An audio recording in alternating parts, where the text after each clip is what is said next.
আজকের প্রোগ্রাম হলো যে 43 নং সাংগঠনিক ওয়ার্ড, একটি সাংগঠনিক ওয়ার্ড এবং 7 নং পশ্চিম ষোলশোর দুইটি ওয়ার্ডের যৌথ উদ্যোগে বিএনপির উদ্যোগে আজকের ইফতার মাহফিল।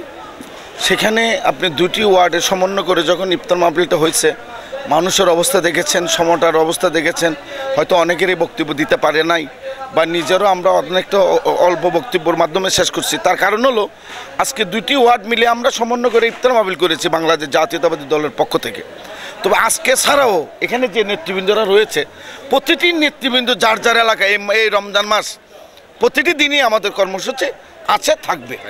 তবে আমরা এই মেসেজটুকু মানুষকে দিতে চাই, বাংলাদেশ জাতীয়তাবাদী দল একটি সামাজিক সংগঠনের মতন, একটি নীতি আদর্শ এবং শহীদ রাষ্ট্রপতি জিয়াউর রহমানের গড়া দল।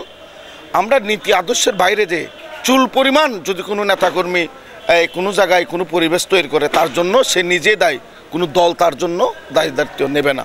এবং অবশ্যই আমাদের রাজনীতির মাঠে আমরা চমক থাকবো। আমরা দীর্ঘ 17 বছর কি আন্দোলন সংগ্রামে আমরা ছিলাম, কি শোষণের মধ্যে ছিলাম, আর এখন যে একটি সুষ্ঠু নির্বাচনের দাবিতে আমাদের আন্দোলন অবশ্যই আছে। এবং ঈদের পর আমরা আন্দোলনে নেমে একটি ঐক্যবদ্ধভাবে আন্দোলনের মাধ্যমে জনগণের মাঝে একটি নির্দলীয় সরকার একটি গঠন করে একটা নির্বাচন আমরা অবশ্যই চাই। ধন্যবাদ।